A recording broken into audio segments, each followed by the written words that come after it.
ان الحمد لله نحمده ونستعينه ونستغفره ونعوذ بالله من شرور انفسنا ومن سيئات اعمالنا من يهده الله فلا مضل له ومن يضلل فلا هادي له واشهد ان لا اله الا الله وحده لا شريك له واشهد ان محمدا عبده ورسوله اما بعد فان خير الحديث كتاب الله وخير الهدي هدي محمد صلى الله عليه واله وسلم وشر الامور محدثاتها وكل محدثة بدعة وكل بدعة ضلالة وكل ضلالة في النار. اعوذ باللہ السمیع العلیم من الشیطان الرجیم من ہمزہ ونفخہ ونفثہ بسم اللہ الرحمن الرحیم رب اشرح لی صدری ویسر لی امری واحلل عقدۃ من لسانی یفقہوا قولی. بسم اللہ الرحمن الرحیم ان اللہ وملائکتہ یصلون علی النبی یا ایہا الذین آمنوا صلوا علیہ وسلموا تسلیما. اللہم صل علی محمد وعلی آل محمد کما صلیت علی ابراہیم وعلی آل ابراہیم انک حمید مجید. اللہم بارک علی محمد وعلی آل محمد کما بارکت علی ابراہیم وعلی آل ابراہیم انک حمید مجید. اللہم ربنا آتنا فی الدنیا حسنہ وفی الآخرۃ حسنۃ وقینا عذاب النار. ربنا آتنا من لدنک رحمہ وہیئ لنا من امرنا رشدا. لا الہ الا انت سبحانک انی کنت من الظالمین. حسبنا اللہ ونعم الوکیل. یا حی یا قیوم برحمتک استغیث. لا الہ الا انت سبحانک انی کنت من الظالمین. ولا حول ولا قوة الا باللہ العلی العظیم. آج انشاءاللہ تعالی ہم سورۃ النحل کی آیت نمبر 103 سے آنورڈ سٹارٹ لیں گے. اب یہ سورت کنکلوڈ ہونے جا رہی ہے، اور سورتوں کا جب اینڈ ہوتا ہے وہ بڑا جاندار ہوتا ہے. کئی ایک بڑی مشہور آیات قرآن حکیم کی وہ انشاءاللہ تعالی ایک ایک کر کے اس میں آتی چلی جائیں گی. اعوذ باللہ من الشیطان الرجیم بسم اللہ الرحمن الرحیم. وَلَقَدْ نَعْلَمُ أَنَّهُمْ يَقُولُونَ إِنَّمَا يُعَلِّمُهُ بَشَرٌ. اور بے شک ہم خوب جانتے ہیں کہ یہ آپ کے مخالفین جو کافر ہیں یہ کہتے ہیں کہ کوئی آدمی ہے جو اس پیغمبر کو سکھاتا ہے. دوسری جگہ آیا کہ ایک کوئی اجمی غلام رکھا ہوا ہے، یہاں پہ بھی ذکر آ جائے گا، جو صبح و شام ان پہ یہ آیات پڑھتا ہے. کیونکہ نبی علیہ السلام نے پوری زندگی نہ تو کسی شاعر کی صحبت کی، نہ کسی فلسفی کی. لکھنا پڑھنا بھی آپ نہیں جانتے تھے، یہ آپ کا معجزہ تھا. پھر ایسا کلام جس میں ایسا ربط ہو ان لوگوں کے سامنے پیش کرنا جو اپنے آپ کو فصیح اللسان سمجھتے ہوں اور غیر عربیوں کو اجمی کہتے ہوں. اجمی کا مطلب ہے گونگا، یعنی ان کو اپنی زبان پہ اتنا ناز تھا کہ وہ غیر عرب کو اجمی کہتے تھے کہ یہ ہمارے سامنے تو گونگے ہیں. قرآن کے سامنے وہ بھی گونگے ہو گئے. تو پھر وہ کہتے تھے کہ انہوں نے کوئی بندہ رکھا ہوا ہے اجمی جو انہیں پڑھاتا ہے، کیونکہ ظاہر ہے کہ کئی ایک واقعات تھے جن سے عرب کے لوگ واقف نہیں تھے، وہ واقعات بھی قرآن نے ڈسکس کیے. تو کہتے تھے کہ کوئی اجمی رکھا ہوا ہے جو ان کو یہ سکھاتا ہے. اب اللہ تعالیٰ نے اس کا جواب دیا ہے. لسان الذی یلحدون الیہ اعجمی. جس شخص کی طرف یہ نسبت کرتے ہیں کہ وہ نبی کو یہ قرآن پڑھا دیتا ہے یا وہ یہ کلام لکھتا ہے، اس کی زبان تو اجمی ہے. وَهَذَا لِسَانٌ عَرَبِيٌّ مُبِينٌ. اور یہ قرآن جو ہے اس کی زبان تو روشن عربی زبان ہے. یہ ہو ہی نہیں سکتا کہ کوئی اجمی شخص اس لیول پہ پہنچ جائے کہ اتنی فصیح عربی زبان کے اندر اس طرح کی گفتگو کرے. جو صرف عربی زبان کا شاہکار نہیں بلکہ پرپز فل بھی ہے. دیکھیں اس کتاب کا ایک مقصد ہے, نظر آتا ہے کہ ایک کسی نظریے کو لے کے چل رہی ہے, آخرت کی جواب دہی, عقیدہ توحید, پیغمبروں کی اتباع اور باقی جتنے سوشل ایشوز ہیں, حقوق اللہ سے متعلق, حقوق العباد سے متعلق ایک ایک چیز. تو اللہ تعالیٰ فرما رہا ہے کہ جس شخص کی طرف یہ نسبت کر رہے ہیں کہ وہ نبی کو پڑھاتا ہے, اس کی تو زبانی عربی نہیں ہے. ٹھیک ہے, اگر کوئی شخص اجمی ہے, وہ عربی سیکھ کے کوئی بات بھی کرے تو اتنی فصیح زبان میں بات نہیں کر سکتا جس فصیح زبان میں یہ عربی نازل ہوا ہے قرآن, اس لیے کہ لوگ سمجھ سکیں. ان کی زبان میں قرآن نازل ہوا. پھر اس میں جو ایک ڈیوائن میوزک رکھ دیا, آیات میں ایک ربط رکھا, اس کا تھوڑا بہت وزن بھی ہے, آزاد نظم والا سٹائل, پرفیکٹ نہیں ہے ردیف قافیے والا, لیکن بہرحال ایک ربط ہے جس کی وجہ سے لوگ انٹرسٹ بھی فیل کرتے تھے, یہ قرآن یاد کرنا بھی آسان تھا. اس کا اور فائدہ ہے کہ آپ ایک آیت کو اٹھا کے دوسری جگہ فٹ بھی نہیں اس طریقے سے کر سکتے, وہ پکڑی جائے گی. اس ربط کا ایک فائدہ یہ بھی ہے. اور یہ ایسی مبارک زبان ہے جو آج بھی زندہ ہے.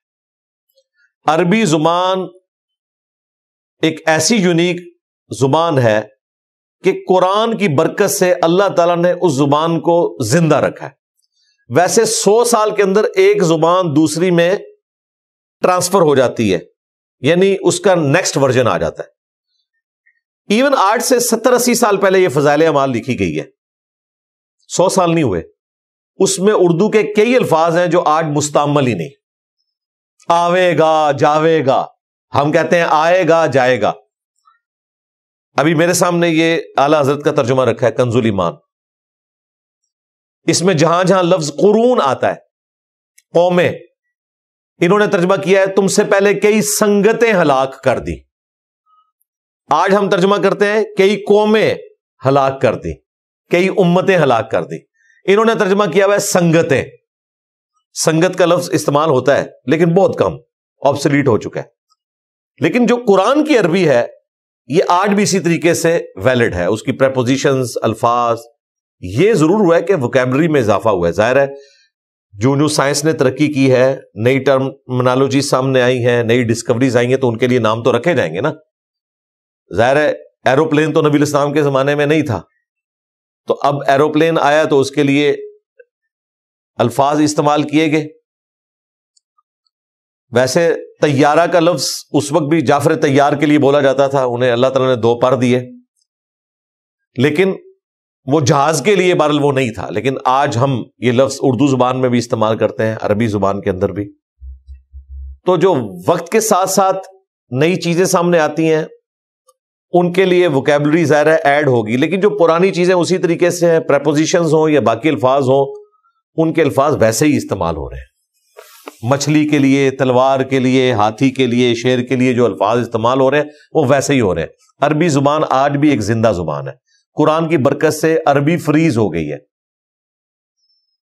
ایک جگہ رک گئی ہے ان الفاظ کے پوائنٹ آف ویو سے. ویسے تو عربی زبان میں کئی چیزیں وقت کے ساتھ ایڈ ہوئی, لیکن قرآن والا جو پورشن ہے جو عام استعمال کا ہے یہ اسی طریقے سے چل رہا ہے, اور یہ بڑی آسان عربی ہے.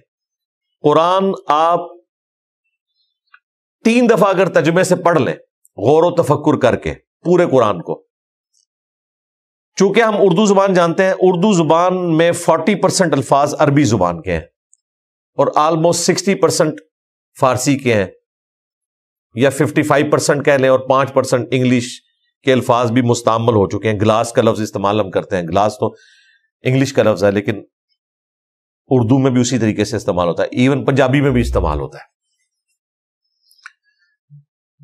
لیکن عربی زبان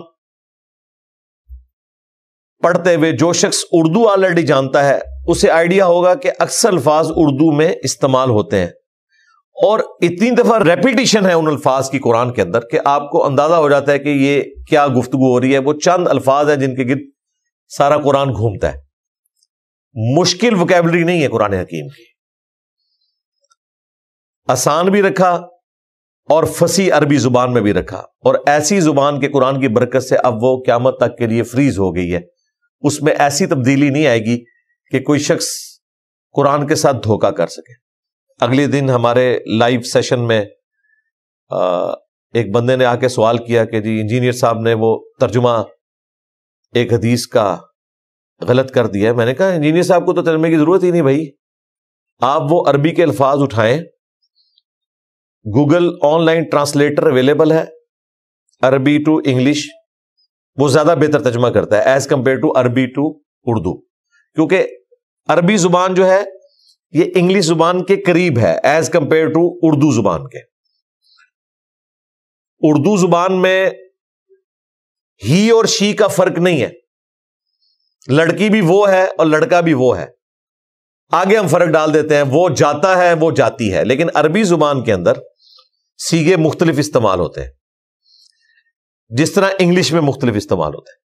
لہذا جسے انگلش آتی ہے عربی لنگوسٹک اسے سمجھنا آسان ہے.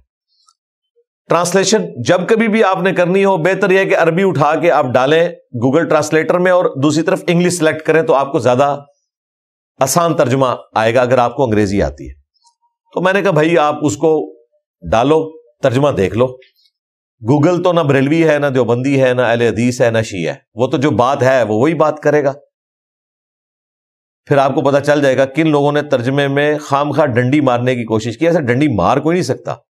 اجبی لوگوں کے ساتھ اس لیے ہو جاتا ہے کہ جنہیں عربی نہیں آتی نا, ان کے سامنے تو آپ جو مرضی بولیں. عربیوں کے سامنے آپ عبارت رکھیں گے, وہ کہیں گے بھائی اس کا تو یہ مطلب ہی نہیں ہے, اس کا مطلب یوں ہے. تو یہ ایک روشن عربی زبان میں قرآن نازل ہوا ہے, اور بیوقوفی ان کی دیکھو کہ یہ ایک اجمی شخص کی طرف اسے منسوب کرتے ہیں کہ وہ نبی کو پڑھاتا ہے. ان الذین لا یؤمنون بآیات اللہ, بے شک وہ لوگ جو اللہ کی آیات پر ایمان نہیں رکھتے, یعنی اللہ کی بات کو نہیں ماننا چاہتے, ہٹ درمی پہ تلے ہوئے ہیں. لا یہدیہم اللہ ولہم عذاب علیم, تو ایسے لوگوں کو اللہ تعالیٰ خود زبردستی ہدایت نہیں دے گا اور ان کے لیے دردناک عذاب ہے. یہ میں نے جو ترجمہ کیا نا کہ خود سے ہدایت نہیں دے گا, یہ امپلائڈ ہے. ویسے لفظی ترجمہ تو بنے گا کہ اللہ تعالیٰ ایسے لوگوں کو ہدایت نہیں دے گا اور ان کے لیے دردناک عذاب ہے. میں نے اس کا ترجمہ کیا ہے خود زبردستی ہدایت نہیں دے گا, اور بات یہی ہو رہی ہے. اگر آپ وہ والا ترجمہ کریں گے نا تو وہ پھر قرآن کے مقدمے میں نہیں بیٹھے گا. اس کا مطلب یہ ہے کہ اللہ تعالیٰ چاہتا ہے کہ لوگوں کو گمراہ رکھیں. یہ تو نہیں ہم کہہ سکتے. جو لوگ ہدایت کے طلبگار نہیں ہوتے اللہ تعالیٰ زبردستی انہیں ہدایت نہیں دیتا. ہاں جو طلبگار ہوتے ہیں انہیں ہدایت دے دیتا ہے. یہ نہیں ہے کہ اللہ ہدایت نہیں دیتا, یہ بات ہوتی نہیں ہے. تو یہ بالمفہوم ترجمہ کیا جاتا ہے. قرآن جو پڑھنے والا ہے وہ سمجھتا ہے کہ اللہ تعالیٰ کا مزاج کیا ہے, یہ بات کس کانٹیکسٹ میں ہو رہی ہے. ختم اللہ علی قلوبہم وعلی سمعہم وعلی ابصارہم غشاوہ, اللہ تعالیٰ نے ان کے دلوں پہ مور لگا دی, ان کے کانوں کے اوپر اور ان کی آنکھوں کے اوپر پردہ ہے. بھئی یہ جان بوجھ کے نہیں اللہ نے کیا کہ اللہ تعالیٰ کو کچھ لوگ چاہیے تھے جنہیں جہنم میں ڈالتا, بلکہ یہ اس سبب سے کیا جو سورۃ الاعراف میں آیا کہ ہم نے ان کو آنکھیں دی تھیں, یہ عبرت کا دیکھنا نہیں دیکھتے, عقل دی تھی یہ عقل کو استعمال نہیں کرتے, کان دیے تھے عبرت کا سننا نہیں سنتے. اولئک کالانعام بل ہم اضل, یہ چوپایوں کی مانند ہے بلکہ ان سے بھی کہے گزرے. تو جو اپنی عقل کو, آنکھوں کو, کان کو استعمال نہیں کرتے اور گمراہ ہو جاتے ہیں, پھر اللہ تعالیٰ ایسے لوگوں کو گمراہ رہنے دیتا ہے. پھر ایسے لوگوں کو اللہ ہدایت نہیں دیتا کیونکہ وہ ہدایت چاہتے نہیں ہیں. اللہ تعالیٰ زبردستی گھول کے ہدایت نہیں ان میں داخل کرے گا. انما یفتری الکذب الذین لا یؤمنون بآیات اللہ, جھوٹا بہتان تو وہی لوگ باندھتے ہیں جو لوگ اللہ تعالیٰ کی آیات پر ایمان نہیں لانا چاہتے یا نہیں لاتے. اب چونکہ وہ اللہ کی آیات پر ایمان نہیں لانا چاہتے تو وہ اللہ تعالیٰ کے بارے میں جھوٹے عقائد اور نظریات منسوب کر دیتے ہیں. کبھی کہتے ہیں یہ اللہ کا کلام ہی نہیں ہے, یہ تو ایک شاعر کا کلام ہے, مجنون کا کلام ہے, یا نعوذ باللہ اس شخص کا ذہنی توازن بگڑ گیا ہے, یہ خود سے اللہ کی طرف جھوٹ باندھ رہا ہے. کیونکہ میسج اتنا کلیئر ہے کہ انسان اپنی مرضی کی زندگی نہیں گزار سکتا قرآن پڑھنے کے بعد. تو وہ ڈاکٹر سار صاحب بڑی اچھی بات کرتے تھے کہ میں اگر بلی کو غائب نہیں کر سکتا تو اپنی آنکھیں بند کر کے یہ تصور تو کر سکتا ہوں نا کہ بلی غائب ہو گئی ہے, لیکن کیا کبوتر اگر یہ حرکت کرے کہ وہ بلی کو غائب نہ کر سکے اور آنکھیں بند کر لے تو اس طرح اس کی جان بچ جائے گی؟ بلی نے تو اپنا کام کرنا ہے۔ اس طرح موت کی، آخرت کی تلوار اکاؤنٹیبلٹی کی جو انسان کے اوپر لٹکی ہوئی ہے، اس سے انسان جتنی مرضی آنکھیں بند کر لے، موت آنی ہے، آخرت ہو جانی ہے۔ تو یہ آنکھیں بند کرتے ہیں کہ نہیں یہ سب فراڈ ہے، اس طرح کی کوئی بات اللہ تعالیٰ نے نازل نہیں کی ہے۔ اور اگر قیامت کا کوئی دن ہوا بھی تو جس نے دنیا میں ہمیں سب کچھ دیا ہے تو آخر ہمارے اندر کوئی کوالٹی دیکھی ہے تو دیا ہے، آخرت میں بھی ہمیں بڑا اچھا رکھے گا۔ اس طرح کی گفتگو کیا کرتے تھے۔ پھر جب کہا جاتا تھا کہ اللہ کی راہ میں خرچ کرو تو کہتے تھے اللہ نے جس کو غریب رکھا ہوا ہے تو کوئی سوچ سمجھ کے رکھا ہے نا، تو جس کو اللہ نے غریب رکھا ہے ہم اسے پیسے کیوں دیں؟ ہمارا بھی کام ہے کہ اسے غریب ہی رہنے دیں۔ دیکھیں اب کتنی الٹی باتیں کرنا، حالانکہ اللہ نے اس کو اس حالت میں رکھ کے آزمایا، تمہیں مال دے کے آزمایا۔ وہ میسج کی طرف جان بوجھ کے نہیں آتے، ہر بات کو الٹی طرف لے جاتے ہیں کیونکہ وہ اپنی مرضی کی زندگی گزارنا چاہتے ہیں، پیغمبر کی اطاعت نہیں کرنا چاہتے۔ وہ مشکل کام ہے، نفس کی خلاف ورزی ہے۔ تو جھوٹ بہتان وہی باندھتے ہیں جو اللہ تعالیٰ پر ایمان نہیں رکھتے، اس کی آیات کے اوپر بات نہیں ماننا چاہتے۔ وَأُولَئِكَ هُمُ الْكَاذِبُونَ، اور یہ وہی لوگ ہیں جو کہ جھوٹے ہیں۔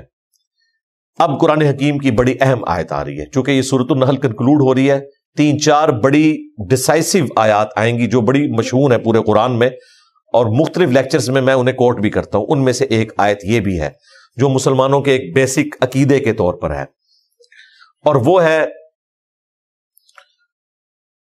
اگر کسی شخص پہ زندگی موت کی کشمکش آ جائے، دل میں ایمان رکھتے ہوئے اسے کلمات کفر بولنے پڑ جائیں اپنی جان کو بچانے کے لیے، بشرطے کہ دل ایمان پہ ٹھکا ہو، تو ایسے شخص پہ اللہ تعالیٰ گرفت نہیں فرمائے گا۔ یہ وہ آیت آ رہی ہے۔ من کفر باللہ، جو کوئی اللہ کے ساتھ کفر کرتا ہے، من بعد ایمانی، اس پر ایمان لانے کے بعد، اگر کوئی اللہ کے ساتھ کفر کرے اس حال میں کہ وہ اللہ کو مان چکا، مسلمان ہونے کے بعد وہ کفر اختیار کرتا ہے، سوائے ایک استثناء کے، الا من اکرہ وقلبہ مطمئن بالایمان، سوائے ایک ایکسیپشن کے کہ اسے مجبور کر دیا جائے کفر اختیار کرنے پر، لیکن وہ دل میں ایمان رکھتا ہو، اس کا دل مطمئن ہو، لیکن جان بچانے کے لیے اسے کلمات کفر بولنے پڑ جائیں۔ میدان جنگ میں گن پوائنٹ پہ اگر کوئی شخص ایک مسلمان کو کہتا ہے کہ اللہ کا انکار کر دے، تو وہ جان بچانے کے لیے اس کی بات مان لے، یا نعوذ باللہ پیغمبر کو گالی دے دو، یہ کام کر لے، جس طرح عمار بن یاسر کے بارے میں آتا ہے۔ عمر سیریز میں بھی انہوں نے وہ حصہ فلمایا ہے، جتنی تکلیفیں دی گئی، گرم لوہے کی سلاخیں ان پہ پھیری گئی، الٹیمیٹلی انہوں نے پھر وہ الفاظ بولے، لیکن بعد میں روتے رہے، حضور کے پاس آئے، نبی علیہ السلام نے تسلی دی کہ کوئی گرفت نہیں ہے اس کے اوپر۔ پھر اللہ تعالیٰ نے قرآن میں بھی آیات نازل کی کہ یہ ایک مسلمان اگر اس لیول پہ پہنچ جائے تو وقتی طور پہ ایسا کر سکتا ہے، کوئی گرفت نہیں ہوگی، بشرطے کہ اس کے دل میں ایمان ہو۔ تو اللہ تعالیٰ ہمارا جس نے کفر اختیار کیا سوائے ایک استثناء کے کہ مجبور ہو گیا تھا لیکن دل ایمان پہ تھا، اس پہ ہم کوئی گرفت نہیں کریں گے۔ لیکن لیکن یہ لیکن اردو میں بھی استعمال ہوتا ہے، من شرح بالکفر صدرا، جس نے کھلم کھلا کفر کیا، اس کا سینہ کفر کے لیے کھل گیا، یعنی وہ پہلے تو کراہت والا معاملہ تھا، یا بظاہر وہ نظر آ رہا تھا کہ وہ کوئی مزاح کے طور پہ بات کر رہا ہے، لیکن حقیقتاً وہ اللہ کا مذاق اڑا رہا تھا، نبی کا مذاق اڑا رہا تھا۔ ویسے تو مذاق کے طور پہ بھی بات کرنے کی اجازت نہیں ہے، سورہ توبہ میں آیا کیا اللہ اور اس کا رسول ہی رہ گئے کہ تم ان کو تختہ مشق بناؤ اور مذاق کرو، تم ایمان لانے کے بعد کافر ہو چکے ہو۔ یہ میں مذاق کی بھی جو بات کی ہے وہ بھی گن پوائنٹ پہ بات کر رہا ہوں، جان بچانے کے لیے۔ پھر سورۃ المائدہ اور سورۃ النساء میں یہ بھی آیا کہ اگر تم ایسی مجلس میں ہو جہاں اللہ اور اس کے رسول کو گالیاں دی جا رہی ہیں، انہیں برے الفاظ کے ساتھ یاد کیا جا رہا ہے، ان کو تم روک نہیں سکتے، ایٹ لیسٹ اتنی دیر کے لیے اس مجلس سے اٹھ کے دور چلے جاؤ، ادروائز تم بھی ان میں شمار کیے جاؤ گے۔ ایمان کا اعلیٰ ترین درجہ تو وہی ہے جو اصحاب الکہف کا ہے کہ وہ بادشاہ کے سامنے کھڑے ہو گئے کہ ہم ایمان لاتے ہیں زمین و آسمان کے رب کے اوپر، یہ تو اعلیٰ ترین درجہ ہے۔ لیکن یہ اجازت ہے کہ جان بچانے کے لیے کوئی کلمات کفر بولے۔ اعلیٰ درجہ وہی ہے جو بخاری مسلم میں حدیث ہے، اس نے ایمان کی حلاوت چکھ لی جس میں 3 نشانیاں ہیں۔ اللہ اور اس کا رسول عز و جل و صلی اللہ علیہ وآلہ وسلم اسے پوری کائنات میں سب سے بڑھ کر محبوب ہو۔ نمبر 2، دوستی اور دشمنی کا معیار اللہ کی ذات۔ اور نمبر 3، کفر کی طرف لوٹایا جانا اس کے لیے اتنا ہی مشکل ہو جتنا زندہ آگ میں جلایا جانا، یعنی وہ آگ میں جلنے کے لیے تیار ہو جائے لیکن ایمان نہ چھوڑے، اسے مٹھاس مل گئی۔ یہ اعلیٰ ترین درجہ یہی ہے کہ انسان شہید ہو جائے، یہ فتویٰ ہے، تقویٰ وہی ہے۔ ابن ماجہ میں حدیث ہے، حضرت معاذ ابن جبل کو حضور نے فرمایا تھا نا، اے معاذ اللہ کے ساتھ شرک نہ کرنا، خواہ تمہارے ٹکڑے ٹکڑے کر دیے جائیں، تمہیں سولی دے دیا جائے یا زندہ آگ میں جلا دیا جائے، شرک نہ کرنا۔ وہ ہے ایمان کا اعلیٰ ترین درجہ۔ لیکن اللہ نے اجازت دی ہوئی ہے کہ اگر کوئی کلمات کفر بول دے، دل ایمان پہ ٹھکا ہو، جان بچانے کے لیے ایسا کرنا پڑ جائے، یہ صرف جان بچانے کے لیے، کسی کو خوش کرنے کے لیے نہیں، یہ ذہن میں رکھیے گا۔ خوش کرنے کے لیے آپ اسلام کا مذاق نہیں اڑا سکتے، وہ زندگی موت کی کشمکش نہیں ہے، وہ پکے کافر ہو جائیں گے، سب کچھ برباد ہو جائے گا۔ زندگی موت کی کشمکش تو پھر اللہ تعالیٰ گرفت نہیں کرے گا، لیکن کوئی جان بوجھ کے کفر کرے، سینہ اس کا کفر کے لیے کھل گیا، فَعَلَيْهِمْ غَضَبٌ مِّنَ اللَّهِ، تو ایسے لوگوں پہ پھر اللہ تعالیٰ کا غضب ہے، وَلَهُمْ عَذَابٌ عَظِيمٌ، اور ان کے لیے بہت ہی بڑا عذاب تیار کر رکھا ہے اللہ تعالیٰ نے، جو لوگ واقعی دل سے کفر کو اختیار کرتے ہیں ایمان لانے کے بعد، یعنی مرتد ہو جاتے ہیں۔ اللہم لا تجعلنا منہم، اللہم من احییتہ منا فاحیہ علی الاسلام ومن توفیتہ منا فتوفہ علی الایمان۔ یہاں ضمناً میں وہ مسئلہ بھی بتا دوں جو فقہ حنفی میں ایک عجیب و غریب مسئلہ مشہور ہے کہ گن پوائنٹ پہ اگر کسی شخص سے اس کی بیوی کو طلاق دلوائی جائے تو طلاق واقع ہو جائے گی۔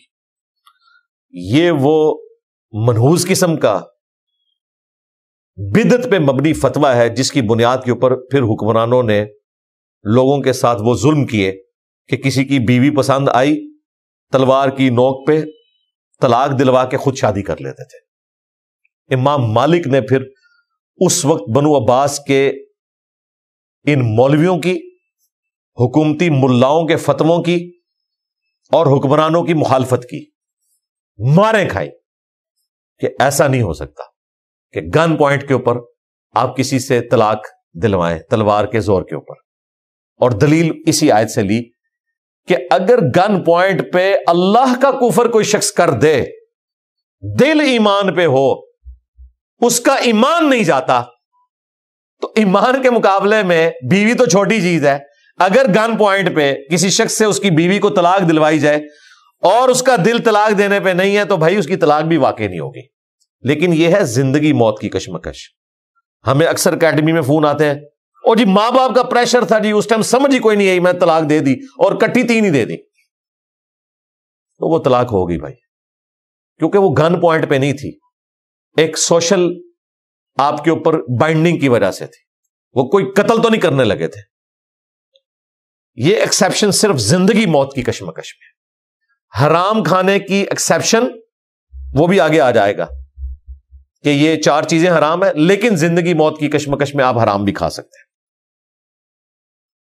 زندگی موت کی کشمکش کے بغیر صرف وقت پاس کرنے کے لیے کوئی اس قسم کی ایکٹیویٹی پرفارم کرتا ہے، اس کے لیے پھر کوئی اللہ تعالیٰ کی چھوٹ نہیں ہے، اس کے لیے پھر عذاب ہی ہے۔ ذالک بأنہم، یہ اس لیے کہ یہ لوگ جو ہیں بأنہم استحبوا الحیات الدنیا علی الآخرہ، انہوں نے دنیا کی زندگی سے محبت کر لی ہے آخرت کے مقابلے پر۔ تبھی کوئی شخص اس لیول کے اوپر اتر سکتا ہے نا کہ اللہ کی آیات کا مذاق اڑائے، ایمان لانے کے بعد جان بوجھ کے کفر کرے بغیر یہ کہ اسے مجبور کر دیا جائے زندگی موت کی کشمکش میں، وہ ایک ایکسیپشن دے دی. اس کے علاوہ اگر کوئی کفر کر رہا ہے تو اللہ تعالیٰ اس کی ریزن بتا رہا ہے کہ دنیا کی زندگی سے یہ محبت کرتے ہیں آخرت کے مقابلے. حقیقت بات ہے, آج اگر آپ کو وثوق سے یہ بتا دیا جائے کہ اگلے سنڈے کو فلاں فلاں شخص اپنی قبر میں ہوگا, تو میرے بھائی یہاں سے گھر کسی نے نہیں جانا, اس نے جا کے مسجد میں ہی ڈیرا لگا لینا, اپنے گناہوں سے معافی مانگ. اور یہ تو میں نے آپ کو بہت لمبا ٹائم پیریڈ بتا دیا, یہاں سے تو اٹھنے کی بھی گارنٹی نہیں ہے. جسے آخرت سے محبت ہے اور دنیا کی زندگی کو وہ عارضی سمجھتا ہے, اس سے اندھی محبت نہیں رکھتا بلکہ ایک مسافر کی طرح رہتا ہے, وہ کبھی بھی خدا کا نافرمان بغاوت کی حد تک نہیں ہوگا. یہ اس لیے کہ انہوں نے دنیا کی زندگی سے محبت کر لی ہے آخرت کے مقابلے پر. وَأَنَّ اللَّهَ لَا يَهْدِي الْقَوْمَ الْكَافِرِينَ, تو اللہ تعالیٰ ایسے لوگوں کو جنہوں نے خود کفر اختیار کیا ہوا ہے کبھی بھی ہدایت نہیں دے گا. یہ جان بوجھ کے انہوں نے کر لی. اگر یہ کوشش کرتے اللہ تعالیٰ انہیں ضرور ہدایت دیتا, لیکن انہوں نے دنیا کی زندگی کو ترجیح دی. یہ تو علماء یہود نے کیا, نبیوں کے ماننے والے رسول اللہ کا انکار کیا دنیا کی محبت میں. عیسیٰ ابن مریم کا انکار کیا, اپنی اس پوسٹ کو چھوڑنا پڑ رہا تھا. ظاہر ہے جب پروفٹ دنیا میں آ جائے پھر پادریوں کی تو نہیں چلے گی, پادریوں نے بھی پروفٹ کو فالو کرنا ہے. یعنی بیٹھے بٹھائے ساروں کی پوسٹیں چھین گئی, کون اپنی پوسٹ چھوڑتا ہے؟ تو انہوں نے کہا ہم اپنی پوسٹ نہیں چھوڑ سکتے, اس کو تو دجال کہہ سکتے ہیں نا, ٹھیک ہے کہہ دو, بعد میں معافی مانگ لیں گے. انبیاء کے اوپر جھوٹا الزام لگایا. آج بھی جو نبیوں کی دعوت رکھتا ہے اس کی لائف کو ونریبل بھی کرتے ہیں یہ لوگ, جھوٹا الزام بھی لگاتے ہیں, ڈی فیم بھی کرنے کی کوشش کرتے ہیں. سیم وہی کریکٹر ہے ان کا. جبکہ اہل ایمان کی روش کیا ہے؟ سورہ توبہ میں آیا کہ اللہ تعالیٰ نے مومنین کی جانیں خرید لی ہیں, جان اور مال دونوں, جنت کے بدلے میں, اس بیعت کے اوپر. یعنی جو اللہ سے آپ نے ایک بیعت کی ہے, یعنی سودا کر لیا ہے, خوشیاں مناؤ. اصل بیعت یہ ہے. لوگ کہتے ہیں بیعت ضروری ہے, ہم کہتے ہیں بیعت ضروری نہیں بھائی, فرض ہے. بیعت کے بغیر تو آپ مسلمان ہی نہیں ہوں گے, لیکن بیعت اللہ کی. بائی کا مطلب ہوتا ہے بیچنا اپنے آپ کو, تجارت. انسان کے آگے تو اپنے آپ کو نہیں بیچ سکتا, وہ خدا کی ہستی ہے جس کے سامنے آپ بیچ سکتے ہیں اپنے آپ کو. پیغمبر بھی جب بیعت لیتا ہے نا تو وہ اللہ تعالیٰ کی اجازت سے اس کی اطاعت کے لیے بیعت لیتا ہے, اپنی ذات کے لیے بیعت نہیں لے رہا ہوتا. خلیفۃ المسلمین بھی اللہ اور اس کے رسول کے احکامات کے اندر بیعت لیتا ہے, اپنی ذات کے لیے وہ بھی نہیں لے سکتا. بیعت اللہ کے ساتھ ہے. اسی لیے جب صلح حدیبیہ کے موقع پر سورہ فتح میں آیا کہ اے نبی جب تم ان سے بیعت لے رہے تھے اس درخت کے نیچے تو اللہ کا ہاتھ تھا ان کے ہاتھ کے اوپر, حالانکہ وہ رسول اللہ کا ہاتھ تھا. وہ اللہ نے کلیئر کیا کہ نبی جو ہیں وہ اللہ کے ریپریزنٹیٹیو ہیں. بیسیکلی آپ اپنا آپ بیچ رہے ہو اللہ کے آگے, نبی کے آگے نہیں بیچ رہے ہو. نبی تو اللہ کا نمائندہ ہے, بیچ رہے اللہ کے آگے ہو اپنے آپ کو. اور پھر سورہ التوبہ میں جو الفاظ ہیں وہ کمال ہے کہ ہم نے مومنین کی جانیں اور مال خرید لیے ہیں جنت کے بدلے میں, کہ انہیں جنت دیں گے. اب جان اور مال ہماری ہے. جب جان بھی اللہ کی, مال بھی اس کے لیے ہو گیا, تو مجھے بتائیں پیچھے کیا چیز بچ گئی؟ اس کے بدلے ہمیشہ کی جنت ہے, نہ ختم ہونے والی. دنیا کی زندگی تو ویسے ہی عارضی ہے. اولئک الذین طبع اللہ علی قلوبہم, یہ وہ لوگ ہیں جن پر اللہ نے مہر لگا دی ہے ان کے دلوں کے اوپر. وسمعہم, اور ان کے کانوں پر, سماعت کے اوپر. وابصارہم, اور ان کی آنکھوں کے اوپر. واولئک ھم الغافلون, اور یہی ہیں اصل میں غافل. یعنی انہی لوگوں کا ذکر ہو رہا ہے جنہوں نے جان بوجھ کے کفر اختیار کیا ہے اور دنیا کی زندگی سے محبت کی ہے آخرت کے مقابلے پر. لا جرم انہم فی الآخرۃ ھم الخاسرون, اور اس میں کوئی شک نہیں ہے کہ یہی لوگ ہیں جو آخرت کی زندگی میں خسارہ پانے والے, نقصان اٹھانے والے ہوں گے. اللہم لا تجعلنا منہم. ثم ان ربک للذین ہاجروا, اب سائملٹینیس کنٹراسٹ آ رہا ہے صحابہ کرام کا ذکر, اسپیسیفکلی اہل ایمان کا. پھر اس کے بعد بے شک تمہارا رب ان لوگوں کے حق میں جو کہ اللہ کی راہ میں ہجرت کر کے مکے سے مدینے حضور علیہ السلام کے مشن کی خاطر آ گئے، اپنا سارا مال بھی وہاں چھوڑ آئے، بہت بڑی قربانی تھی۔ من بعد ما فتنوا، بعد اس کے کہ وہ فتنے میں پڑ گئے تھے، ان پہ آزمائش آ گئی، کافروں کی طرف سے تکلیف آ گئی کہ انہیں اپنا سب کچھ چھوڑنا پڑا، ہجرت کر کے مدینہ شریف آ گئے۔ ثم جاہدوا، پھر اس کے بعد انہوں نے نبی کے ساتھ مل کر جہاد کیا، جہاد نفس کے اگینسٹ بھی ہے اور قتال بھی ہے۔ وصبروا، اور پھر جو تکلیفیں آئی ہیں ان پہ صبر بھی کیا۔ ان ربک من بعدها لغفور الرحیم، بے شک تمہارا رب اس کے بعد ان کے حق میں ضرور بالضرور بخشنے والا ہے، مہربان ہے۔ دیکھ لیں اللہ تعالیٰ کتنی شرائط لگا کے راضی ہوتا ہے، یعنی جنہوں نے اللہ کے لیے ہجرت کی، تکلیفیں اٹھائیں، مال سے ہاتھ دھونا پڑا، پھر غریب الوطنی کی زندگی گزاری اور اس میں جہاد کیا، دوبارہ سے سب کچھ انہیں محنت کرنی پڑی، تو پھر ایسے لوگوں کے حق میں اللہ تعالیٰ ضرور غفور رحیم ہوگا۔ یہاں لوگ کہتے ہیں کچھ بھی نہ کرنا پڑے، صرف نسبت کی وجہ سے اللہ تعالیٰ معاف کر دے۔ دیکھیں اللہ تعالیٰ کیا رہا ہے، ان ربک من بعدہا، یہ سب کچھ کرنے کے بعد جو ان امتحانوں سے گزرے گا لغفور رحیم، تو اللہ تعالیٰ ضرور بخشنے والا مہربان ہے۔ اچھا، ہمارے معاشرے میں پتہ کیا کنسیپٹ ہے کہ اللہ تعالیٰ بخشنے والا مہربان ہے اس کے لیے جو بغاوت کرے۔ قرآن کا اسلوب یہ ہے کہ جو توبہ کرے، اپنی اصلاح کرے، یہ آیات بھی آئیں گی کہ جس نے توبہ کی، اپنی اصلاح کر لی، پھر اللہ تعالیٰ اس کے لیے غفور رحیم ہوگا۔ یہاں پہ اہل ایمان کے لیے ہے کہ جنہوں نے ہجرت کی اور نبی علیہ السلام کا ساتھ دیا ان کے مشن میں، تکلیفیں اٹھائیں، فتنے میں پڑے۔ ظاہر ہے آج کی ڈیٹ میں بھی اسی کی ماڈرن فارم ہے، لوگوں کو تکلیفیں اٹھانی پڑتی ہیں، ان کی شکل مختلف ہوتی ہے لیکن فتنے میں تو پڑتے ہیں۔ تو پھر ایسے لوگوں کے لیے اللہ تعالیٰ غفور رحیم ہوگا کہ انہوں نے تکلیفیں اٹھائیں، بعد میں پھر اللہ تعالیٰ ان کے حق میں غفور رحیم ہوگا۔ یوم تأتی کل نفس تجادل عن نفسها، جس دن یعنی کہ قیامت کے دن ہر جان اپنی طرف سے جھگڑتی ہوئی آئے گی، یعنی کوئی کسی کے کام نہیں آئے گا، ہر کوئی اپنے حق میں کوشش کر رہا ہوگا کسی طریقے سے اللہ تعالیٰ مجھے چھوڑ دے۔ جو سورہ مریم میں آئے کہ ہر شخص اکیلا اپنے رب کے حضور پیش ہوگا، ہر جان اپنی طرف سے جھگڑ رہی ہوگی، جھگڑنا کہ وہ ایکسکیوز اللہ کے سامنے رکھ رہی ہوگی، ہر جان کہ یا اللہ میری نیت درست تھی، میری مجبوری ہو گئی، وہ تو اللہ کا پھر فیصلہ ہے، وہ فیصلہ کرے گا کہ واقعی یہ صحیح کہہ رہا ہے، اسے معاف کرنا ہے یا نہیں کرنا۔ بہرحال ہر جان اپنی طرف سے جھگڑا کر رہی ہوگی۔ وَتُوَفَّى كُلُّ نَفْسٍ مَّا عَمِلَتْ، اور ہر جان کو پورا پورا بدلہ دیا جائے گا جو انہوں نے کیا۔ وَهُمْ لَا يُظْلَمُونَ، اور ان پر ظلم نہیں ہوگا۔ اللہ تعالیٰ ظاہر ظلم نہیں کرنے والا، جو کیے ہوئے اعمال ہیں وہی آپ کے سامنے آئیں گے۔ اللہم اجرنا من النار، اللہم انا نسألک جنت الفردوس مع النبیین والصدیقین والشہداء والصالحین، آمین۔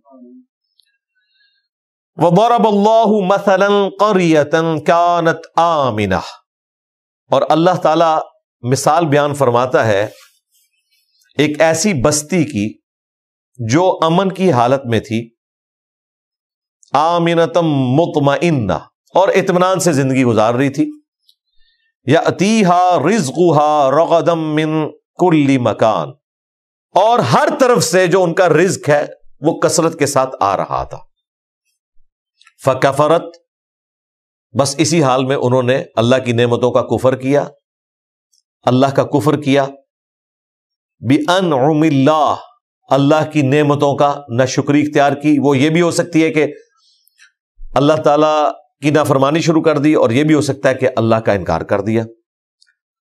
فَأَذَاقَهَا اللَّهُ لِبَاسَ الْجُوعِ، تو پھر اللہ تعالیٰ نے بھوک کا لباس پہنا دیا اس بستی کو، والخوف، اور خوف کا لباس پہنا دیا، بما كانوا يصنعون، بسبب اس کے کہ جو وہ کیا کرتے تھے۔ یہ اسپیسیفکلی اس کنڈیشن میں ہوتا ہے کہ جب کوئی وقت کے پیغمبر کا انکار کرے، پھر اللہ تعالیٰ ان کے اوپر مختلف آزمائشیں بھیجتا ہے۔ قوم موسیٰ کے اوپر بھی اوپر تلے کئی آزمائشیں آئیں، یعنی جو آپ کے مخاطبین تھے فرعونی، جو سورۃ الاعراف میں آیا، مینڈک کا عذاب آیا، ٹڈی کا عذاب آیا، خون کا ان کے اوپر عذاب آیا، ہنڈیا میں سے خون نکلنا شروع ہو جاتا تھا. تو پھر وہ ہر دفعہ حضرت موسیٰ سے آ کے دعا کرواتے تھے کہ ہم آپ کی بات مان لیں گے، بس ایک دفعہ ہمیں اس عذاب سے نکال دیں. پھر وہی کچھ کرتے تھے. یہ نبی علیہ السلام کے کیس میں بھی ہوا. صحیح بخاری میں آتا ہے کہ مکے میں قحط آ گیا تو پھر انہی مشرکین نے حضور سے دعا کروائی تو قحط ٹلا. لیکن پھر بھی جنہوں نے قبول کرنا حق انہوں نے کیا. لیکن اللہ تعالیٰ آزمائشوں کے ذریعے ان کو موقع فراہم کرتا ہے کہ یہ خدا کی طرف پلٹ آئیں. تو یہ اس کا ذکر ہے. یہ نہیں ہے کہ دنیا میں جو بھی اللہ کی نافرمانی کرے گا تو اسے بھوک اور خوف کا لباس، جس طرح آج کل حکمرانوں کے جو فرنٹ مین ہیں وہ آپ کو یہ بتا رہے ہوتے ہیں علماء کہ جی یہ سب کچھ جو ہے وہ ہمارے گناہوں کا وبال ہے. یہ نہیں کہتے کہ ہماری غلط پالیسیوں کا وبال ہے. کبھی کہتے ہیں یہ قیامت کی نشانیاں پوری ہو گئی ہیں. بھئی قیامت کی نشانیاں پاکستان میں پوری ہونی ہیں. انڈیا تو اوپر جا رہا ہے. چائنا نے تو معجزہ کر دکھایا ہے اس ماڈرن ایج میں کہ پچھلے 30 سال میں 90% آبادی کو پراورٹی سرکل سے نکال کے اوپر لے آئے. آپ سوچ سکتے ہیں اتنا بڑا ملک کسی نے سوچا تھا؟ ایک غریب ملک آج دنیا کی لیڈنگ اکانومی ہے. چلو آبادی تھوڑی ہوتی تو آپ کہہ سکتے تھے کہ مینج کر لیا. دنیا کی سب سے بڑی آبادی، اور وہ انہوں نے کس طریقے سے، اور ابھی وہ جو کچھ کر رہے ہیں صحرائے گوبی میں، جس طریقے سے گرین بیلٹ بنا رہے ہیں، وہ کچھ سالوں میں انہوں نے اتنی بڑی ایک گرین بیلٹ بنا دی ہے. ایسے پودے انہوں نے بریڈ تیار کی ہے، وہ تھوڑے سے پانی سے اگنا شروع کر دیتے ہیں. تو محنت کریں تو آپ کو ملے گا. لہذا دنیا میں جو محنت کرے گا اللہ تعالیٰ اسے اجر دے گا. جب نبی دنیا میں موجود ہوتا ہے تو لوگوں کی توجہ دلانے کے لیے اللہ تعالیٰ ان پہ بسا اوقات اس طرح کی تکلیفیں بھیجتا ہے. ویسے تو سویلائزڈ قوموں پہ بھی آ سکتی ہیں زلزلے کی شکل میں، آتی ہیں. جاپان دیکھ لیں کتنے زلزلے آتے ہیں، اتنی محنت سے وہ چیزیں بناتے ہیں پھر گر پڑتی ہیں. حالانکہ وہ ارتھ کوئک پروف کئی بلڈنگز بھی بناتے ہیں، اس کے باوجود ان کا اربوں ڈالر کا نقصان ہو جاتا ہے. سونامی آ جاتا ہے. چلے زلزلے کو تو روک لیں گے، سونامی کے لیے کیا کریں گے؟ اس کے لیے انہوں نے سمندر کے کنارے والز بنائی ہیں، لیکن اتنے بڑے بڑے آتے ہیں وہ والز کو کراس کرتے ہیں. اربوں ڈالر کا نقصان ہر دفعہ ہو جاتا ہے.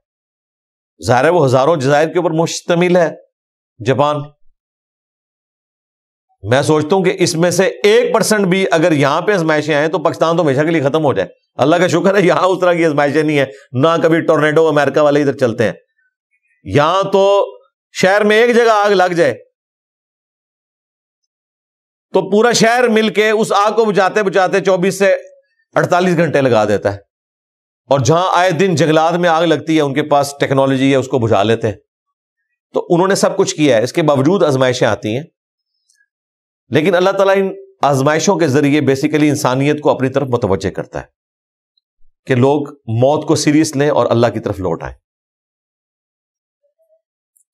تو اللہ تعالیٰ فرما رہا ہے کہ ایسی قوم جس کو اللہ نے نعمت کی فراوانی دی تھی، پھر اچانک ان کے اوپر بھوک اور خوف آ گیا، اس کا لباس پہنا دیا گیا ان کے اعمال کے سبب.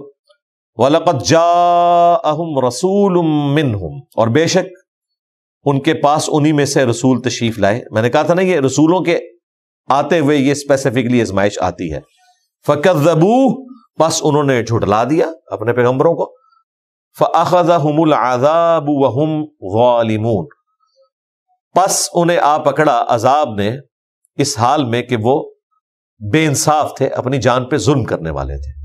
یعنی انبیاء کا انکار کرنے کے اوپر الٹیمیٹلی اللہ کی طرف سے عذاب آیا. قوم عاد کے اوپر، قوم سمود کے اوپر، قوم فرعون کے اوپر. فَكُلُوا مِمَّا رَزَقَكُمُ اللَّهُ حَلَالًا طَيِّبًا، تو اللہ کی دی ہوئی حلال اور پاکیزہ چیزوں میں سے کھاؤ. وَاشْكُرُوا نِعْمَتَ اللَّهِ، اور شکر ادا کرو اللہ تعالیٰ کی نعمتوں کا. سبحان اللہ وبحمدہ سبحان اللہ العظیم. اللہم اعنا علی ذکرک وشکرک وحسن عبادتک. آمین. ان کنتم ایاہ تعبدون، اگر واقعی تم اسی کی عبادت کرتے ہو تو تمہاری روش یہی ہوگی کہ جس کا رزق کھا رہے ہو حلال اور پاکیزہ، اس کا شکر بھی ادا کرو گے. اب ایک اور شعراء آفاق آیت آ رہی ہے جو قرآن حکیم میں 4 مقامات پہ آئی، سورۃ البقرہ میں، سورۃ الانعام میں، سورۃ المائدہ میں، اور یہ آخری دفعہ سورۃ النحل میں، کہ کیٹاگوریکلی 4 چیزوں کو اللہ نے حرام کر دیا ہے کھانے کے طور پر. انما حرم علیکم المیتہ، اللہ تعالیٰ نے جو حرام کی ہیں چیزیں وہ تو ہیں مردار، والدم اور خون، بہتا ہوا لہو یعنی اس کا پینا حرام ہے جو ذبح کے وقت نکلتا ہے، ولحم الخنزیر اور خنزیر کا گوشت۔ خنزیر کا اس لیے ذکر ہوا کہ خنزیر بھی سبزی خور ہے، اور اس میں وہ ساری نشانیاں پائی جاتی ہیں جو بہیمت الانام کی ہیں، سوائے ایک چیز کے کہ یہ اومنی ورس ہے، یہ گوشت خور بھی ہے۔ اس لیے کلیریفائی کیا گیا کہ خنزیر جو ہے وہ بکری یا بھیڑ کے حکم میں داخل نہیں ہوگا، اگرچہ یہ سبزی خور بھی ہے، گوشت خور بھی ہے، اسے گوشت خور جانوروں کی کیٹیگری میں ڈالا جائے گا۔ جو مسلم شریف میں حدیث ہے کہ جتنے درندے ہیں گوشت خور، خواہ وہ چرنے والوں میں ہو یا اڑنے والوں میں، ان کا گوشت حرام ہے۔ اڑنے والوں میں عقاب، چیل، باز، اور چرنے والوں میں ریچھ، کتا، شیر، یہ سارے گوشت خور ہیں۔ خنزیر اس لیے حرام کیا گیا کہ اس میں ڈومیننٹ فیکٹر گوشت خوری والا، حالانکہ ہے یہ سبزی خوری ہے، باقی یہ وہ اسی طریقے سے جنگلات میں ہی رہتا ہے، لیکن چونکہ گوشت خور بھی ہے، سبزی خور بھی ہے، اس کا حکم اللہ نے کلیئر کر دیا کہ اسے حرام ہی شمار کیا جائے گا۔ اور چوتھی چیز وما اہل لغیر اللہ بہ، اور وہ کھانا بھی، ذبیحہ بھی جس پر غیر اللہ کا نام لیا جائے ذبح کرتے وقت۔ ویسے تو نام لیا جاتا ہے، ظاہر ہے قربانی کا جو آپ جانور لیتے ہیں اس پہ بھی آپ کا نام بولا جا رہا ہوتا ہے، تو وہ آپ کا نام اس کی ملکیت کے طور پہ بولا جا رہا ہوتا ہے۔ ذبح کے وقت تو آپ کا نام نہیں لیا جاتا کہ آپ کے نام پہ ذبح کیا جا رہا ہے، آپ کی طرف سے اللہ کے نام پر ذبح کیا جا رہا ہے۔ تو اس قسم کا کھانا جو غیر اللہ کے نام پہ ہو، یا اس کی ایکسٹینشن کے غیر اللہ کی خوشنودی کے لیے ہو، اگرچہ وہ اللہ کے نام کا ہو، وہ بھی کسی درجے میں اسی کیٹیگری میں فال کرے گا، وہ حرام ہے۔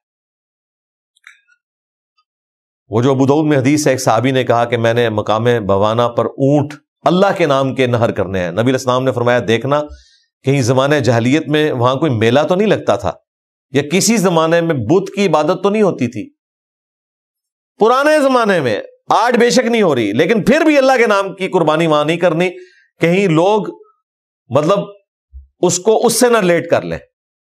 اسی لیے ہم کہتے ہیں کہ مزارات پہ اللہ کے نام کا دیا ہوا رزق دینا بھی درست نہیں ہے، کیونکہ وہاں پہ اللہ اور اس کے رسول کی نافرمانی کے کام ہو رہے ہیں۔ یہاں پہ بھی ایکسیپشن آ گئی، فَمَنِ اضْطُرَّ غَيْرَ بَاغٍ وَلَا عَادٍ، جو کوئی لاچار ہو جائے، مجبور ہو جائے، اضطراری کیفیت میں چلا جائے، غیر باغ ولا عاد، لیکن اس حال میں کہ نہ اس میں بغاوت ہو، نہ حد سے بڑھنے کی کوئی خواہش چھپی ہوئی ہو، یہ شرط ہے۔ اب ظاہر ہے یہ تو اللہ اور بندے کا معاملہ ہے۔ فَإِنَّ اللَّهَ غَفُورٌ رَحِيمٌ، تو بے شک اللہ تعالیٰ بخشنے والا مہربان ہے۔ یعنی جان بچانے کے لیے اگر کسی کو حرام کھانا پڑ جاتا ہے، مردار، بہتا ہوا لہو، خنزیر کا گوشت، یا غیر اللہ کے لیے جو ذبیحہ ہے، صرف اتنا کہ جس سے جان بچ جائے، اس لیے ہے کہ بغاوت بھی نہیں ہوگی اور اندر سرکشی بھی نہیں چھپی ہوئی ہوگی۔ اسی میں آپ ایکسٹراپولیٹ کر لیں کہ شراب پینی پڑ جاتی ہے، پانی اویلیبل نہیں، پیاس سے مر رہا ہے، تو اتنی کہ بس جان بچ جائے۔ یہ نہیں ہے کہ پوری بوتل انڈیل لے، پھر وہ حد سے تجاوز کر رہا ہے، وہ اللہ کو جسٹیفائی نہیں کر سکتا۔ جسٹیفیکیشن یہ ہے کہ آپ اتنا پئیں گے کہ جتنا آپ کی جان بچ جائے، دیٹس آل۔ وَلَا تَقُولُوا لِمَا تَصِفُ أَلْسِنَتُكُمُ الْكَذِبَ، اور دیکھو مت اپنی زبانوں سے ایسے الفاظ نکالا کرو جھوٹ والے، ہذا حلال وہذا حرام، کہ یہ حلال ہے اور یہ حرام ہے۔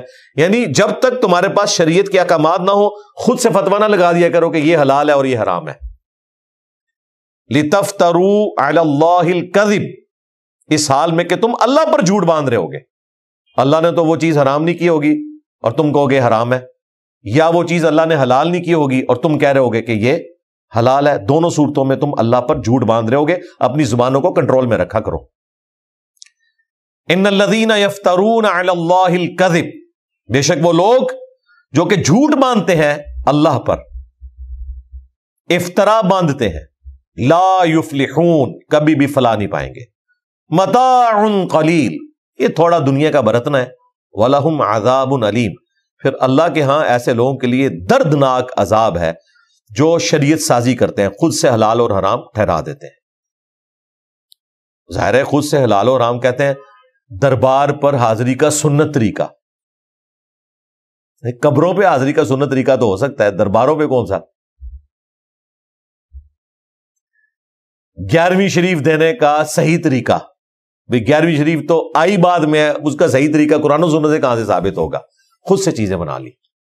وَعَلَى الَّذِينَ هَادُوا حَرَّمْنَا مَا قَصَصْنَا عَلَيْكَ مِن قَبْلِ, اور خاص طور پر یہودیوں کے لیے ہم نے حرام کر دی تھی وہ چیزیں جو پہلے تم سے بیان کر چکے ہیں. وہ سورۃ الانعام میں آیا, کافی ساری چیزیں ان کے لیے حرام تھی, حلال جانوروں کی بھی جو ہمارے لیے حلال ہے, بسبب اس کے کہ انہوں نے شریعت سے بغاوت کی تھی. اس کی سزا کے طور پر اللہ تعالیٰ نے وقتی طور پہ کچھ حلال چیزیں بھی ان پہ حرام کر دی تھی.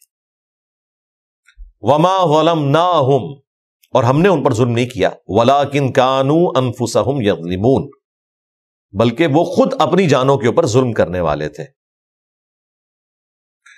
اب وہ شورى فاق آیت آ رہی ہے جو میں نے قرآن حکیم میں کئی جگہ کوٹ کی ہے کہ ایک وہ توبہ ہے جو پاکستانی توبہ ہے, ایک عوامی توبہ پبلک کے اندر مشہور ہے, اور ایک وہ توبہ ہے جو اللہ کے ہاں توبہ ہے. وہ یہ ہے ثم ان ربک للذین عملوا السوء بجہالہ, اس کے بعد بے شک تمہارا رب ایسے لوگوں کے حق میں جو جہالت میں نا واقفیت میں گناہ کر بیٹھے, ثم تابوا من بعد ذلک, لیکن جب گناہ ہو جائے تو فوراً بعد اس کے توبہ کر لیں. وَأَصْلَحُوا, اور پھر اپنی اصلاح بھی کر لیں. یعنی شرمندگی, آئندہ گناہ نہ کرنے کا پکا عہد, اور اپنی اصلاح بھی کرنی ہے.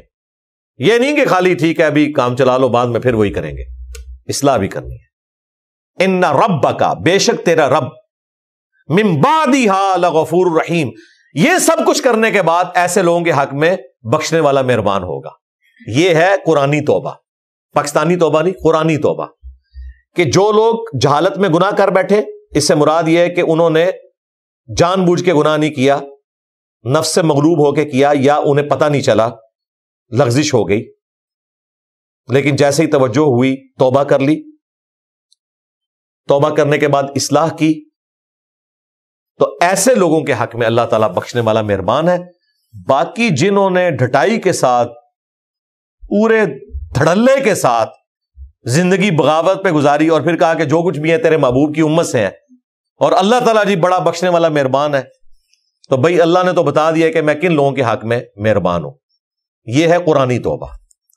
استغفر اللہ الذی لا الہ الا ہو الحی القیوم واتوب الیہ من کل ذنب واتوب الیہ, آمین.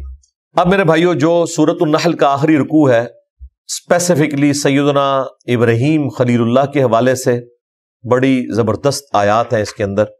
ان کی قربانیوں کا اللہ نے ذکر کیا ہے, باوجود اس کے کہ دنیاوی طور پر اللہ تعالیٰ نے انہیں کامیابی کوئی اس حوالے سے نہیں دی کہ بہت بڑی امت ان کے ساتھ ان کی زندگی میں اٹیچ ہو گئی ہو, لیکن مخلص تھے. سورۃ العنکبوت میں آیا کہ صرف ایک لوط ان پر ایمان لایا, یا ان کے اہل البیت جو تھے وہ ایمان لائے, ادروائز باقیوں نے تو ان کا انکار کیا. لیکن آج دیکھیں دنیا میں ہے ہی دین ابراہیمی ہے, چاہے مسلمان ہوں, کرسچنز ہوں, جیوز ہوں, سب کے سب اپنے آپ کو ابراہیمی کہہ رہے ہیں. ابراہیم علیہ السلام نے سوچا تھا, یعنی دنیا میں اس وقت سب سے زیادہ جس انسان کو مانا جاتا ہے نا وہ حضرت ابراہیم ہے. 2.25 ارب کے قریب مسلمان, 2 ارب کے قریب کرسچنز, جیوز بھی, کامن پرسنالٹی اگر ہے نا حضرت ابراہیم علیہ السلام ہے. دیکھیں ہم قربانی کو سنت ابراہیمی کہتے ہیں, سنت محمدیہ نہیں کہتے. حج کی جتنی ایکٹیویٹیز ہیں وہ حضرت ابراہیم علیہ السلام سے ریلیٹڈ ہے. ملت ابیکم ابراہیم ہوا سماکم المسلمین, نبی علیہ السلام کو بھی حضرت ابراہیم کی ملت کی پیروی کا حکم آیا. ہمیں رسول اللہ کی پیروی کا حکم ہے اور رسول اللہ کو حضرت ابراہیم کی پیروی کا حکم ہے.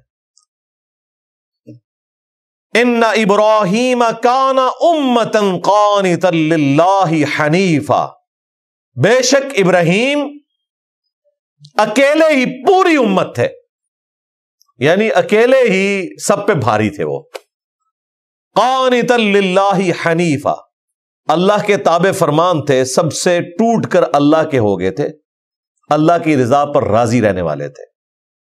وَلَمْ يَكُ مِنَ الْمُشْرِكِينَ، اور وہ شرک کرنے والے نہیں تھے. یہ سب سے بڑی ان کی کوالٹی تھی کہ مشرک نہیں تھے. یعنی حضرت ابراہیم علیہ السلام میں شرک کا شائبہ بھی نہیں تھا. آپ نہ سمجھیے گا یہ موٹی سی توحید کا ذکر ہو رہا ہے، نہیں، ایسے پکے موحد تھے کہ کسی معاملے میں قربانی سے پیچھے نہیں ہٹے. سورۃ النجم میں آیا کہ ابراہیم وہ کہ جو وفا کرنے والا تھا. سورۃ البقرہ میں آیا کہ جب جب ابراہیم کو آزمایا اس کے رب نے جس امتحان میں، وہ ہمیشہ کامیاب ہوا. تو پھر ہم نے اسے انسانیت کا امام بنایا. حضرت ابراہیم علیہ السلام ہر حال میں اپنے رب کے اوپر راضی تھے. ما کان ابراہیم یہودی ولا نصرانی، ابراہیم علیہ السلام نہ تو یہودی تھے نہ نصرانی تھے. ولیکن کان حنیفا مسلما، بلکہ وہ تو سب سے ٹوٹ کر اپنے رب کے ہو گئے تھے اور مسلم تھے، سر تسلیم خم کرنے والے. وما کان من المشرکین، اور وہ مشرک نہیں تھے. میں کہتا ہوں اس کائنات کی سب سے بڑی ڈگری یہ ہے کہ قیامت والے دن اللہ تعالیٰ کسی انسان کے حق میں یہ کہہ دے کہ یہ مشرک نہیں ہے. ہمارے استاد ڈاکٹر اسرار صاحب کہا کرتے تھے کہ دنیا کا ہر گناہ شرک کے شجرہ خبیثہ کی شاخ ہے. کسی نہ کسی درجے میں وہ چھوٹا شرک صحیح ہے تو ہے نا، اس ایک لمحے میں تو آپ نے خدا کو چھوڑ کے اپنے نفس کی پیروی کی. افرأیت من اتخذ الہہ ہوا، بھلا اس شخص کو دیکھا جس نے اپنی خواہش نفس کو اپنا رب مان لیا. فجر کے وقت بسترا چھوڑ کر نماز نہ پڑھنا کسی درجے میں تو شرک ہے. اسی طریقے سے دنیا کی ہر نیکی توحید کے شجرہ مبارک کی شاخ ہے، اور الٹیمیٹ توحید، خدا کے ساتھ کسی کو شریک نہ ٹھہرانا. تو یہ چھوٹے سے چھوٹے گناہ سے بچنا اور چھوٹی سی چھوٹی نیکی کے لیے بھی کوشش کرنا، یہ اعلیٰ ترین درجہ ہے. یہ ابراہیم علیہ السلام کو اللہ تعالیٰ نے دیا تھا کہ وہ کسی لمحے میں، کسی چھوٹے سے معاملے میں بھی، کسی چھوٹے سے شرک میں بھی کبھی مبتلا نہیں ہوئے. وما کان من المشرکین، یہ مطلب ہے اس کا. یہ اتنا آسان معاملہ نہیں کوئی کہے جی میں نے بھی کبھی شرک نہیں کیا یا میں توبہ کر چکا، میرا شرک معاف ہو چکا. ہم سے تو روزانہ کسی نہ کسی درجے میں کوئی نہ کوئی شرک ہو جاتا ہے. ریاکاری کی شکل میں ہو جائے، اللہ کی نافرمانی کی شکل میں ہو جائے، ٹھیک ہے، اس کے اوپر وہ شرعی فتویٰ نہیں لگے گا. وہ جو آپ کہتے ہیں کہ شرک جلی ہے جو معافی نہیں ہونا، وہ والی چیز تو ظاہر نہیں ہے، نعوذ باللہ، ہم یہ فتویٰ نہیں لگاتے. لیکن کسی نہ کسی درجے میں تو آپ برائی میں مبتلا ہو جاتے ہیں. شاکرا لانعمہ، وہ اللہ تعالی کے انعامات کے اوپر شکر ادا کرنے والے تھے. اجتباہ، اللہ نے انہیں چن لیا تھا. وہداہ، اور اللہ نے انہیں ہدایت دی تھی. الی صراط مستقیم، سیدھے راستے کی طرف. کیا خوش نصیبی ہے جی. وآتیناہ فی الدنیا حسنہ، اور ہم نے دنیا میں بھی ان کے لیے بھلائی رکھی. دیکھیں ان کی زندگی میں جو بھلائی تھی وہ تو تھی، جو بعد میں انہوں نے عروج دیکھا ہے. سلام علی ابراہیم، پوری دنیا میں ابراہیم ابراہیم ہو رہی ہے. نماز میں آپ پڑھتے ہیں حضرت ابراہیم علیہ السلام کا ذکر خیر کرتے ہیں. دنیا میں ان کے لیے بھلائیاں. وَإِنَّهُ فِي الْآخِرَةِ لَمِنَ الصَّالِحِينَ، اور بے شک وہ آخرت میں بھی ہمارے نیکوکار بندوں میں شمار ہوں گے. ثُمَّ أَوْحَيْنَا إِلَيْكَ، اس کے بعد پھر ہم نے اے نبی آپ کی طرف بھی وحی کی ہے. أَنِ اتَّبِعْ مِلَّةَ إِبْرَاهِيمَ حَنِيفًا، کہ آپ نے بھی ابراہیم علیہ السلام کی ملت کی پیروی کرنی ہے جو سب سے ٹوٹ کر ایک اللہ کے ہو گئے تھے. وَمَا كَانَ مِنَ الْمُشْرِكِينَ، اور وہ مشرک نہیں تھے. دیکھیں رسول اللہ کو کہا جا رہا ہے کہ آپ نے بھی حضرت ابراہیم کی پیروی کرنی ہے، اپنے جد امجد کی. اب یہودیوں کا ذکر آ رہا ہے اور اسی کے اوپر یہ سورت کنکلوڈ ہوگی. وہ انشاءاللہ تعالی ہم اگلی کلاس کے اندر کور کریں گے. ایک اور اہم آیت بھی آ رہی ہے اس میں، اس پہ بھی انشاءاللہ کوشش کروں گا کہ تفصیلی گفتگو کریں انشاءاللہ تعالی اگلی دفعہ. سبحانک اللہم و بحمدک اشہد ان لا الہ الا انت استغفرک و اتوب الیک وما علینا الا البلاغ المبین. جزاکم اللہ خیرا.